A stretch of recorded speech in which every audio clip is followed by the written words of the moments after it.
예, 10만 동학 전투개미 양성소 오늘은 이종우 훈련교관님을 모시고 우리가 또 이 시점에 투자를 어떻게 해야 될 것인지를 고민하도록 하겠습니다. 어서 오십시오. 예, 안녕하십니까. 교관이십니다. 오늘 교관. 예, 오늘의 교관. 네. 예.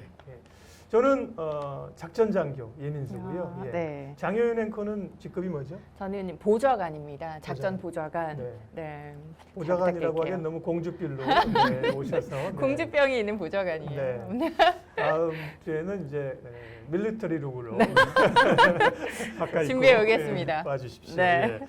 자, 그나저나 사석에서 최근 계속 만나서 얘기하는 게 다들 왜 이래 장이 미쳤어? 맞아요. 너무 이렇게 대세상승으로 가는 거야? 그러기에는 찜찜한 게 많은데 워낙 네. 가는 상황이라 그런 고민들을 얘기할 텐데 가장 중요한 게 이제 개미들의 힘, 동학개미의 힘이잖아요. 근데 뭐 센터장님이나 저나 주식시장에 오래 있지만 개인이 사실 시장을 이겼던 적은 별로 없어서 이번에도 저도 뭐 초반에도 별로 동학개미라는 단어를 안 좋아했는데 지금 양상은 이전과는 좀 다르잖아요. 어떻게 보세요?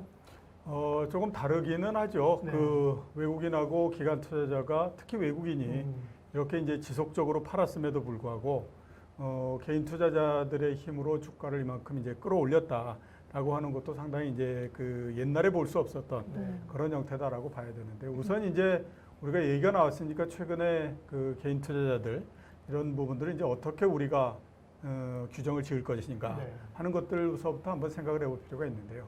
제 개인적으로는 처음서부터 그런 생각은 했었습니다.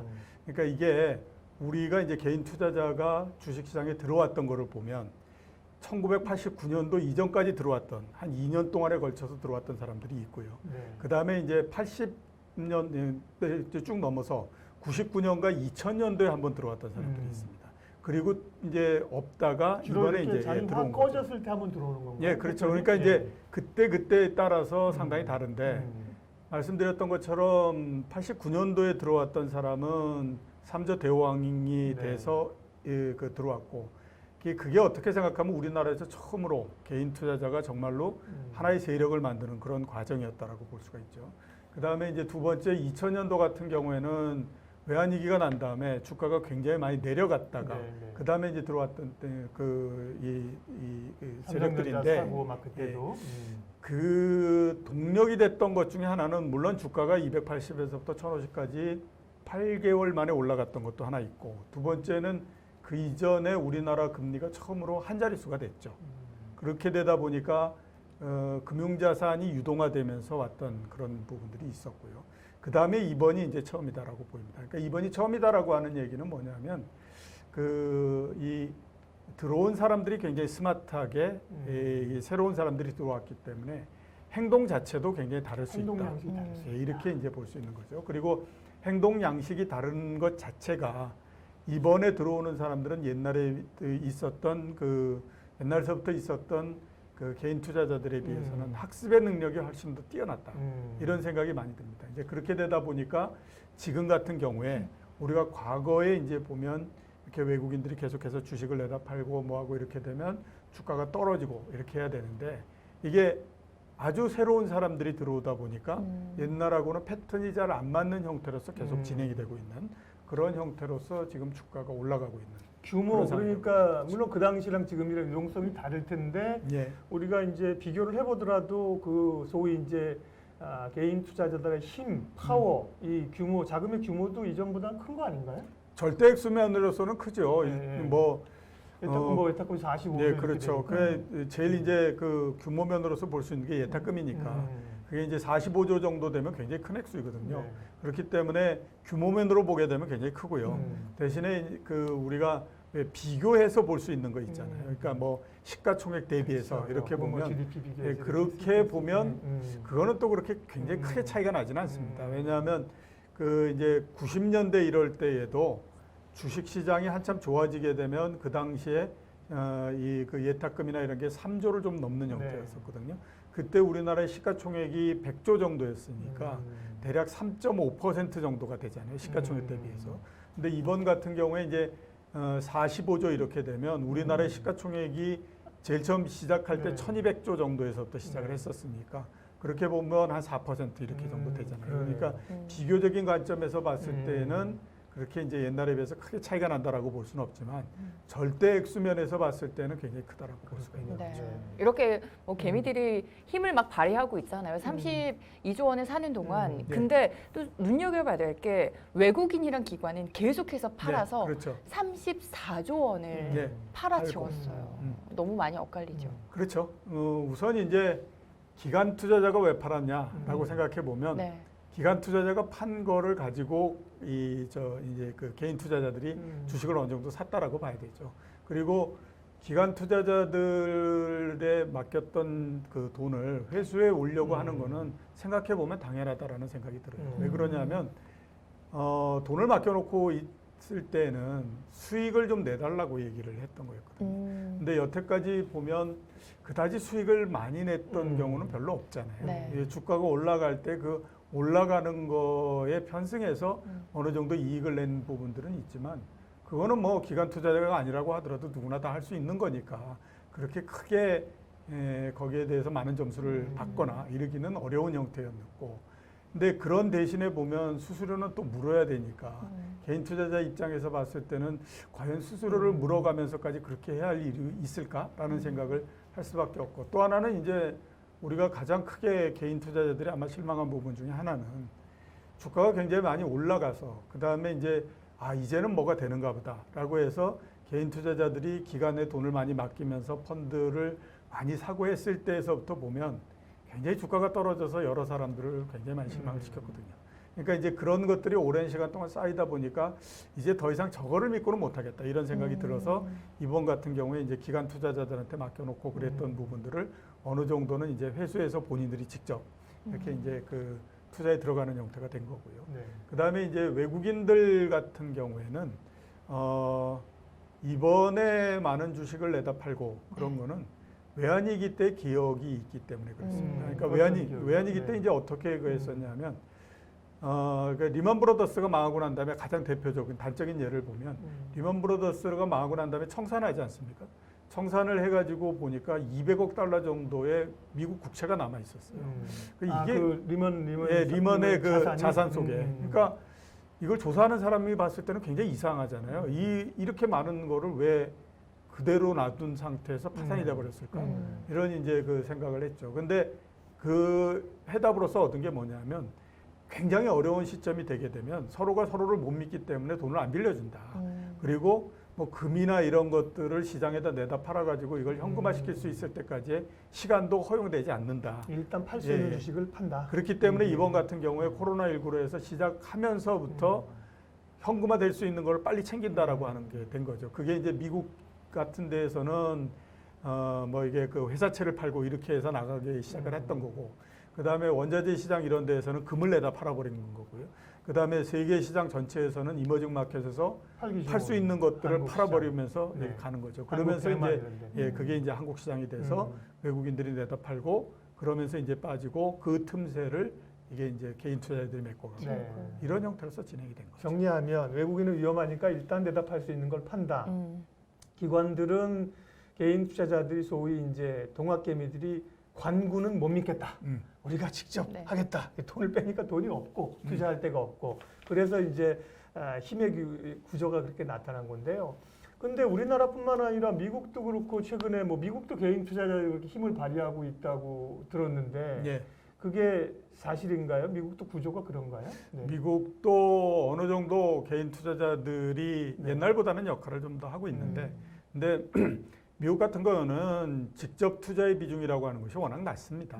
옛날서부터도 굉장히 낮았고 그렇기 때문에 그게 이제 우리나라만큼 이렇게 두드러지게 그 역할하거나 그러지는 않는다라고 봐야 되죠. 뭐 개미들의 힘도 있을 거고요. 근데 지난 100년간의 그 금융 역사를 되돌아보면 일단 한번 확 빠지면 그러니까 지금처럼 대폭락을 한 이후에는 대세 상승이 좀 이어지는 게 총 6번이 있었잖아요.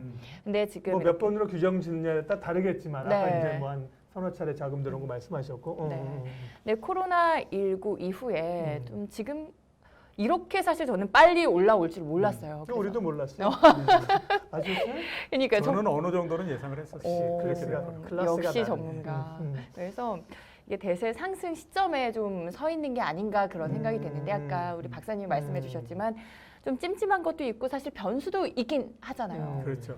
코로나19 이후에 맞아요. 최대 변수를 이제 11월에 있을 미국 대선. 대선으로 꼽는 분들이 굉장히 많이 있더라고요. 지난번 사실 다른 방송하면서 제가 그 얘기했어요. 경기가 이게 뭐 L자형이에요, U자형, W자형이에요 했더니만 우리 평론가님이 경기는 반드시 V자로 급등합니다. 그 얘기를 하셔갖고 무슨 얘기를 하시나인지 그랬는데 지금 어쨌든 경기는 모르겠지만 좀 주가는 V자로 맞아요. 완전히 반등을 해놓은 그렇죠. 상태인데 예. 예. 지금 말씀하신 또 미국은 대선 문제 올해 가장 중요한 이슈죠. 네.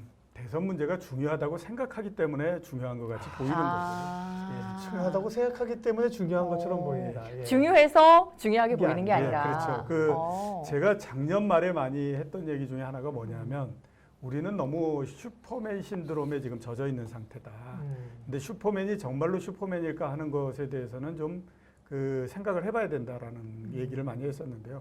지금 우리가 생각할 수 있는 슈퍼맨 한번 꼽아보면 우선 트럼프 대통령이 있겠죠. 네. 그다음에 미국에서는 미국 앨런 의장 있을 사람으로 보면요. 그 의장 있을 거고, 파월 의장 있을 거고, 그다음에 이제 중국으로 넘어오게 되면 시진핑 네. 주석이 있을 거고, 그다음에 이제 유럽 가면 유럽은행 그 총재 있을 네. 거고, 뭐 이렇지 않습니까? 유럽은행 총재가 바뀌어갖고 뭐 이름도 어려워가지고. 예, 그렇죠. 그래서 네. 우리가 생각해 보면 이제 이런 생각을 많이 갖고 있는 거죠. 여태까지 보면 22총재 라가르드가 가지 않았나요? 라가르드? 맞습니다. 총재에다가 예, 라가르드가 예. 갔으니까. 그러니까 이런 생각을 이제 갖고 있는 거죠. 이렇게 어렵다고 하더라도 연준이 금리를 내리고 이렇게 해주면 주가가 반드시 올라갈 거다. 이런 생각을 이제 갖고 있는 거고요. 그 다음에 이제 또 이런 생각도 갖고 있는 거죠. 지금은 이렇다 저렇다라고 하더라도 미국 대통령이 얼마나 힘이 세냐. 이번에 작년도에 한번 보지 않았냐. 그 미중 무역 협상 그렇게 뭐 난항이니 어떠니 한다고 하더라도 결국 중국이 아무리 지금 난리를 친다고 하더라도 미국을 넘지 못한다. 그러면 미국 대통령이 그만큼 힘이 있는데 올해 자기가 재선을 해야 되는 입장이니 네. 얼마나 좋게 만들겠느냐. 그러니 뭐가 걱정이 있겠느냐. 이러면서 이제 그걸 하는 거죠. 자, 그렇게 우리가 한번 생각해 보면 이런 그 결론을 내릴 수밖에 없잖아요. 모든 미국 대통령을 재선하던 아니면 지금 집권당이 그걸 하던 누구도 선거를 지고 싶어 하는 사람은 없거든요. 그렇죠. 그러니까 모두 다가 4년 만에 엄청나게 많은 에너지를 거기다 쏟아 부어가지고 이거를 좋게 만들려고 한다라고 하는 거죠. 그러면 대통령 선거가 나는 시점에는 특별하게 경제나 주식시장에 문제가 없어야 된다라고 하는 것이 지금의 우리가 생각하고 있는 부분하고 맞아요. 맞아 들어간다라고 네. 봐야 되잖아요. 자, 그러면 한번 우리가 따져보면 2000년도 같은데 IT 버블이 터졌습니다. 네. 2000년 11월 달에 대통령 선거가 있었죠. 그랬나요? 예, 그때가 이제 엘고어하고 그 다음에 아들 부시가 붙어서 한 달 동안 대통령이 누군지를 결정을 못하다가 네. 대법원의 판결에 의해서 아들 부시가 대통령이 되는 때였지 않습니까? 그러니까 이상하잖아요. 역시 마찬가지로 보게 되면 그때 민주당이 새로 대통령을 걸려야 되니까 어떻게 하든지 그런 일이 나오지 않게 막아야 될 뿐만 아니라 엘고가 어떤 사람이냐면요, 할아버지가 미국의 이 고속도로망을 모두 다 설계를 한 사람입니다. 그래서 엘고가 그 당시에 나올 때 자기가 무슨 얘기를 했었냐면 나는 우리 할아버지가 미국의 이 고속도로망을 모두 다 구축을 한 것처럼 나는 정보통신망을 모두 다 구축하겠다라고 하는 것이 본인의 그 공약이었어요. 그렇게 따지면 IT가 넘어가야 된다라고 하는 것은 이해할 수가 없는 일이잖아요. 근데 그게 그 당시에 보게 되면 IT 버블이 터져서 11월 달에 되면 그 나스닥 같은 경우가 한 70% 하락하거든요. 고점 대비해서. 이게 이해가 안 되지 않습니까? 지금 그대로. 그다음에 2008년 대선이 있었으면 그렇죠. 버텼어야 되는데. 예, 그다음에 2008년도를 우리가 보면 그때도 또 대선이 있었죠. 오바마 대통령하고 네. 그다음에 또 누군지는 모르겠지만 아무튼 그때 이제 그 공화당에서 나오고 해서 했었는데 그때 어떤 일이 있었습니까? 금융위기가 났잖아요. 그러니까 대통령 선거가 불과 2달 앞에 있는데 금융위기가 나버린 거거든요. 대통령 선거 때문에 지금 이 문제가 없다라고 하게 되면 그때에 무슨 일이 있더라도 금융위기가 안 나도록 막았어야 되죠. 근데 그게 그때 금융위기가 났다라고 하는 거는 우리가 지금 그냥 상상 속에서 생각해가지고 미국의 대통령이 이렇게 힘이 세니 미국의 대통령 모두 다 막을 거고 그러니 올해 11월 달에 미국 대통령이 선거가 있으니 이게 무슨 문제가 있겠느냐 이렇게 생각을 하지만 네. 이 전의 과거를 우리가 한번 돌이켜 보게 되면 2000년서부터 지금까지 20년 동안에 걸쳐서 몇 번의 그 대통령 선거가 있었지만 2번이나 그런 일이 있었다. 그러게요. 그러니까 이번 같은 경우에도 너무 낙관적으로 보면 예. 안 된다. 그러니까 미국 대통령 선거가 있다라고 해서 해결될 수 있는 부분들은 거의 없다라고 봐야 돼요. 네. 그러니까 그거에 너무 몰입해서 생각하다 보면 시장을 희한한 쪽으로서 우리가 생각해서 이렇게 가게 되는 거죠. 시장은 그렇게 보고 있죠. 네. 예, 그렇죠. 대선이 있으니까 어쨌든 간에 트럼프는 중국을 누르겠지만 시장은 지킬 것이고 시장은 무너지지 않을 것이라는데 그게 신화일 수 있다는 말씀이잖아요. 예, 그렇죠. 슈퍼맨 신드롬이라고 예, 예. 말씀하시는 그래서 거예요.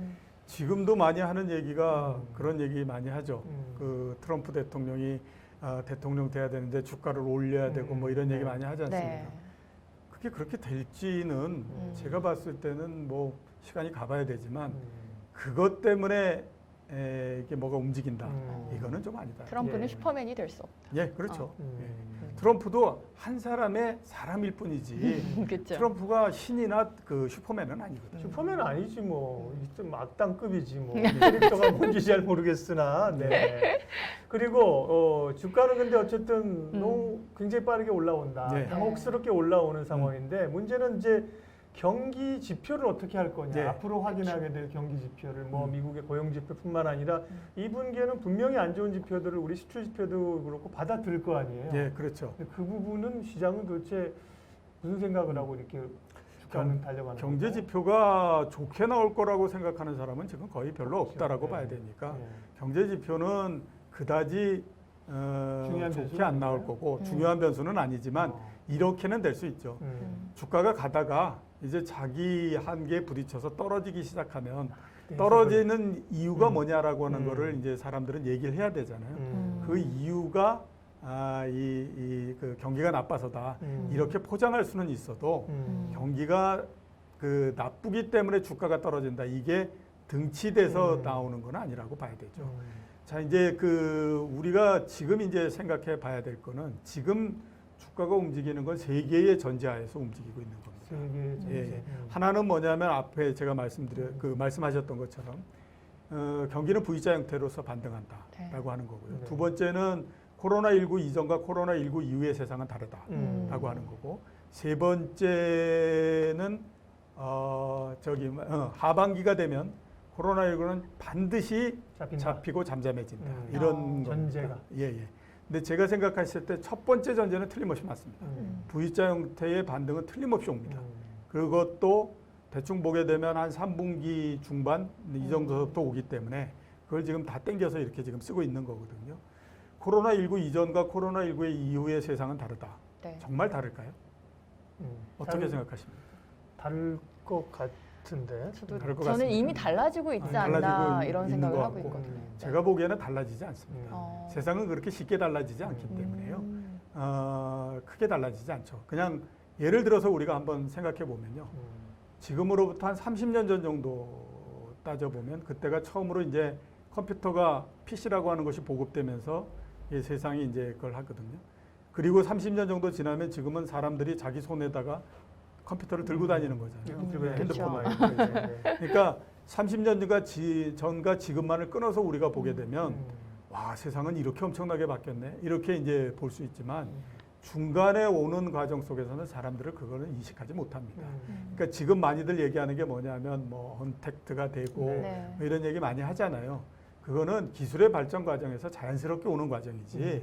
그게 뭐 코로나19가 있었다고 해서 이렇게 되는 것도 아니고 없었다고 해서 안 되는 것도 아닌 겁니다. 이 때문에 이거는 그냥 자연스러운 과정이다라고 봐야 되고요. 그다음에 이제 그 하반기에 코로나19가 어떻게 될 거냐 이제 이 부분인데 궁금해요. 지금 이제 미국을 비롯한 선진국들은 포지션이 조금 달라졌죠. 네. 원래 제일 처음에 3월달 같은 경우에는 어떻게 생각했냐면 코로나19를 많이 잡은 다음에 그 다음에 경제 활동을 정상화시킨다라는 쪽으로 갔는데 지금은 그거는 어차피 보니까 잘 안 되는 것 같고 그러니까 코로나19는 코로나19대로 가는 거고 인정하면서 네, 그냥 뭐 활동하는, 경제 활동은 경제 활동대로 가는 거고 이렇게 이제 보고 있는 거죠. 그러니까 그 전제도 조금 틀린 거죠. 그 하반기가 되면 잡힌다. 이것도 이제 상당히 좀 전제가 틀린 거다라고 봐야 되거든요. 그러니까 이런 것 중에서 이제 첫 번째 것만 맞고 두 번째 거는 이제 두 번째, 세 번째 거는 좀 이게 아직까지는 뭐 확신할 수 없는 상태인데 주가가 이렇게 계속 올라가는 거는 뒤에 것까지 모두 다 그해 가지고 이게 굉장히 이렇게 좋아질 거니까 그러니까 지금 가는 거야. 이렇게 이제 가는 겁니다. 그렇게 되다 보니까 지금 올라가고 있는 거고 나중에 이제 조정에 들어가고 그러면 그때 이제 그걸 하는 거죠. 아, 그럴 줄 알았는데 가면서 보니까 꼭 그런 거는 아닌 것 같아. 이러면서 이제 조정에 들어가는 거니까요. 아니 그렇게 된다 보야지. 효인 앵커나 우리 장 앵커나 장 프로나 저보다 이제 좀 연세가 어리시면 니네들 변할 것 같아 이럴 때 신뢰가 안 가는데 더 사셨으니 뭐 수긍할 수밖에 없는 거죠. 뭐 내가 살아본 역사가 그렇다, 과거가 그렇다. 세상은 그렇게 쉽게 변하는 게 아닙니다. 지금 그리고 세상이 그렇게 쉽게 변할 거다라고 주식시장에서 얘기했던 게 다 변화됐다라고 하면요. 지금하고 아주 다른 모습의 그 세상이 돼 있겠죠. 그렇겠죠. 네. 네, 흐름으로 봐야 된다라는 말씀이신 거예요. 팬데믹이 이제 엔데믹으로 이제 껴안고 사는 질병이 돼야 됩니다. 예, 그렇죠. 이렇게 가는 것 같아요. 예. 음. 그러면 이제 앞서 얘기한 것처럼 지금이 어떤 코로나19를 잊은 것처럼 주식시장은 막 상승으로 가는데 예. 모든 걸 다 반영했고 주식시장은 상승세를 탔다. 음. 이렇게 보기 어려운. 자 이제 계속해서 이제 주가가 올라간다.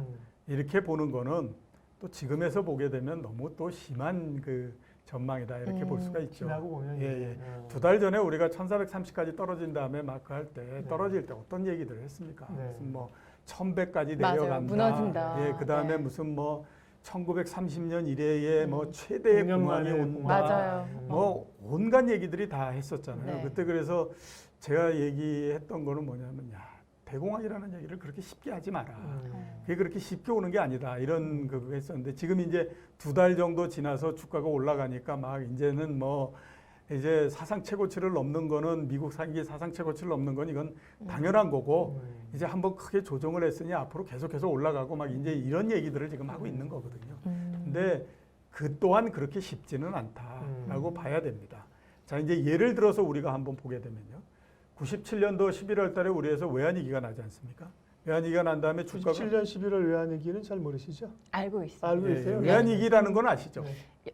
생각하신 것보다 제가 좀 연식이 있어요. 아, 네. 그 정도만 있습니다. 네, 그 정도로 가고 그 외환위기가 나고 난 다음에 그랬을 때 이제 우리 지금 생각해 보면 외환위기가 나고 난 다음에 주가는 쭉 계속 떨어졌을 네. 거다 이렇게 생각하지 않습니까? 외환위기 이제 발생하는 시점에 주가가 어느 정도였냐면 한 480 정도였어요. 그게 떨어져서 한 340 정도까지 떨어집니다. 그러더니 갑자기 주가가 올라가기 시작해서 거의 600포인트까지 올라갑니다. 그러니까 훨씬 더 그 이전에 그 발생했던 점을 넘어서 이제 고점을 이렇게 만들고 그 시점에서 그 삼성전자 같은 게 사상 최고치를 내고 막 이런 형태가 됩니다.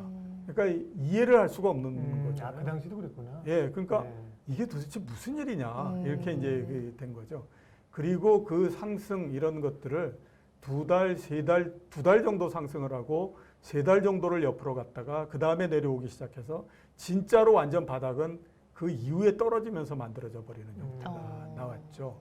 그러니까 그게 이제 지금 우리가 해석할 때는 제일 처음에 그 할 때는 쇼크였기 때문에 사람들은 요 쇼크만 벗어나면 된다라고 생각해서 움직였지만 그 다음에 나오는 거 보니까 이거 세상 만만치 않은데 이렇게 하면서 떨어졌다라고 이제 얘기를 하는 거죠. 그러니까 이번 같은 경우에도 지금까지 오는 거는 이런 거잖아요.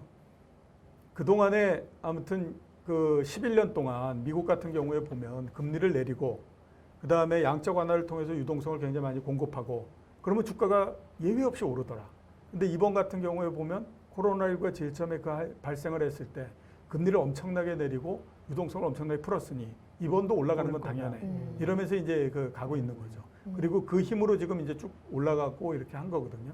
근데 이 국면이 지나고 나면 그 다음에 제일 처음에 우리가 걱정했던 부분들이 좀 나오는 거죠. 이게 보니까 코로나19 그 한 다음에 경기가 그렇게 굉장히 빠르게 한 번은 회복될 수 있지만 그 다음 그림이 보니까 한번 내려와서 굉장히 오랜 시간 동안 안 좋을 것 같네. 이렇게 되면 그 다음서 다시 내려오는 형태가 되는 거죠. 그렇기 때문에 지금 이제 올라갔다. 그래서 드디어 이제 이러면서 할 필요는 없다라고 봐야 되고요. 그래서 역사를 외워야 되는 거죠. 예, 그렇죠. 그 다음에 보면 1800포인트 넘어서 한 1850 됐을 때 많은 사람들이 이 정도에서 조정이 이제 들어간다. 라는 얘기를 굉장히 말씀하신 많이 것처럼 했었어요. 과거에도 보면 2차 쇼크 있더라. 예. 그걸 기다리면서 더 맞아요. 빠질 거를 기다리고 네. 네, 그렇죠. 혹은 뭐 인버스를 사놓고 음. 있는데 안 빠져. 네, 그렇죠. 그때 인버스 정말 네, 많이 계속 가. 네. 그래서. 그게 지금 당혹스러운 예, 거예요. 그렇게 이제 됐죠. 그래서 그랬는데 제가 그때 볼 때 어떤 생각이 들었냐면요. 야, 시장에 참가해 들어오겠다라고 하는 사람이 이렇게 많이 남아 있는 상태에서 과연 주가가 그렇게 빠지겠냐. 쉽게 조정이 되겠냐? 어. 이런 생각이 들었었거든요. 근데 최근에 드는 생각은 뭐냐면 아, 이제 참가할 수 있는 사람들이 어느 정도는 좀 참가한 것 같다. 이런 생각이 좀 많이 들어요. 맞아요. 그래서 오히려 지금서부터 좀 아, 좀 조심해서 봐야 될 것 같다. 이런 생각이 좀 흥분이 좀 되는 구간이거든요. 네. 지금은 상당히들 흥분을 하고 있는 상태. 저희가 표현하기를 아드레날린이 이제 예, 지금 그렇죠. 막 분비되는 예, 예, 국면이거든요. 예, 예. 하루에 막 웬간한 주식 다 오르고 예, 9% 그렇죠. 10% 막 오르고 10% 막 이상 이러는데 예, 예. 올라버리니까. 나는 뭐 하고 있지 지금? 맞아요. 아 그때가 문제 역으로 생각하면 네. 근데 그렇게 이제 음. 오르고 있지만 또 한편으로는 폭락 이야기가 계속 나오니까 걱정을 안 할 수가 없는데 이제 저희가 97년도 외환위기 이야기가 나왔으니까 그러면 97년도 외환위기 때 우리나라와 지금의 중국이랑 굉장히 많이 닮아 있다. 그래서 중국발 세계 대공황이 올 거다라는 이야기가 나오는데 그럼 중국 시장에 대해서는 좀 어떻게 보세요?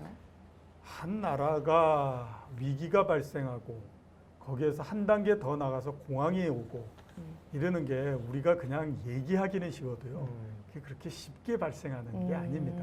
그렇기 때문에 이제 중국에서 위기가 발생하고 이렇다라고 하는 거는 그렇게 쉬운 얘기는 아닌데 우리가 중국을 보는 관점이 이 월가의 관점으로 보는 거거든요. 우리가 옆에 나라 옆에 있으니까 우리 관점으로 중국을 보는 것 같지만 우리가 보는 관점의 그렇죠. 거의 90%는 다 월가의 관점으로서 이게 보는 겁니다. 그러니까 네. 월가에서 보고 미국에서 보는 관점이 미국의 신문이나 그 언론을 통해서 우리한테 전해지면 우리는 그거를 가지고 이제 보는 형태가 되는 거죠. 그래서 중국이 뭐 문제가 생기지 않을까? 저거 앞으로 뭐 이렇게 가고 거기에서 이제 한 단계 더 나가면 미국이 패권을 잡은 이대로 미국 GDP의 60% 이상 되는 거를 용납하지 않았기 때문에 이제 중국이 조금만 지나면 난리 날 거다. 네. 뭐 이런 이제 얘기하고 뭐 이렇게 되는데요. 제가 봤을 때는 그렇게 크게 중국에서 위기가 발생하거나 그럴 가능성은 현재로서는 그렇게 높지 않습니다. 왜냐하면 우선 일단 한번 보게 되면요. 지금 뭐 낮아졌다고 하더라도 중국의 경제 성장률이 6%뭐 이런 정도 되지 않습니까? 그렇죠. 5% 뭐 네. 이런. 아무튼 잠재적인 성장률로서 그 정도는 네. 지금 나오는 형태. 코로나 이런 걸 예, 예. 샥을 제외하면, 샥을 제외하면 그 정도 6%. 나오는 거죠. 위기가 발생한다라고 하는 건 경제 성장률이 굉장히 떨어져야 됩니다. 왜 우리나라의 그 금융 외환위기가 네. 97년도에 났을까? 1980년도에 그렇게 어려웠을 때는 안 났는데 왜 97년도에 났을까라고 생각해 보면요.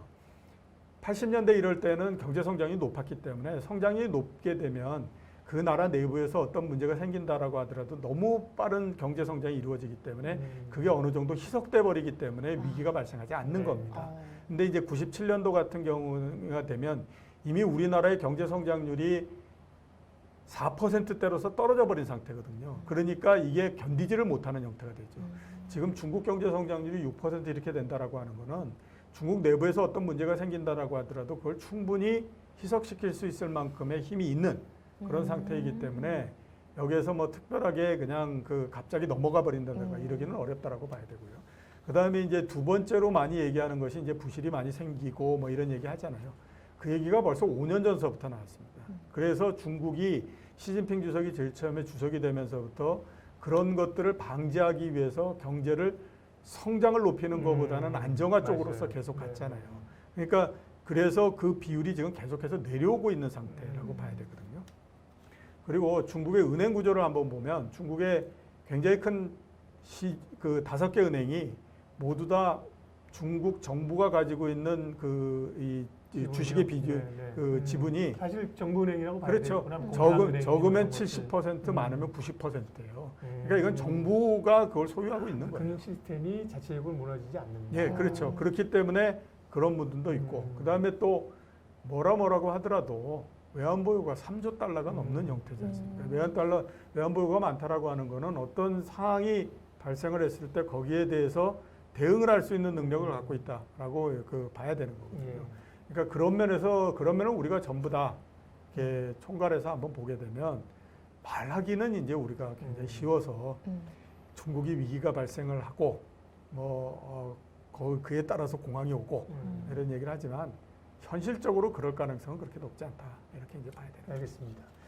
예, 뭐 계속 얘기하다 밤새야 될 것 같아서 밤샘 토론 나중에 한번 하려고요. 정말 심각한 얘기가 오면 우리가 중대한 얘기가 나오면 뭐 밤 10시라도 긴급 라이브를 통해서. 나와주십시오. 그래갖고 우리 밤샘 얘기를 하고 오늘은 밤샘이 아니라 낮방송으로 끝낼 거기 때문에 1주제로 이 정도까지 하고 우리가 오늘 이번 주제는 뭐였냐면 코로나를 잊은 것 같다 주식시장이 네. 대세 상승으로 가냐 이런 질문에 대해서 이종호 평론가님께서 니들이 역사를 알아? 세상은 한순간에 변하는 게 아니야. 딱 정리를 해주셨고요. 네. 정리 한번 해주십시오. 네, 좀 그러면 이제 우리 시장이 음. 어찌됐든 좀 낙관론을 펼쳐주신 거잖아요. 그러니까 조금 더 긍정적으로 생각을 해도 되겠죠. 낙관론인가요?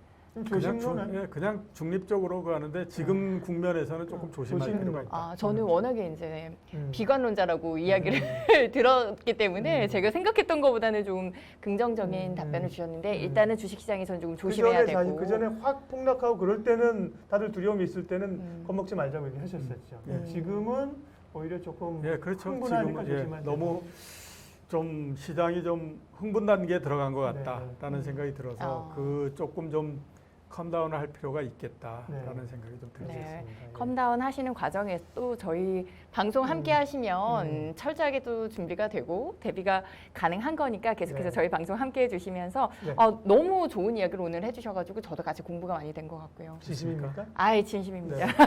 정치적인 멘트가 계속해서 많이 알려주시고요. 네.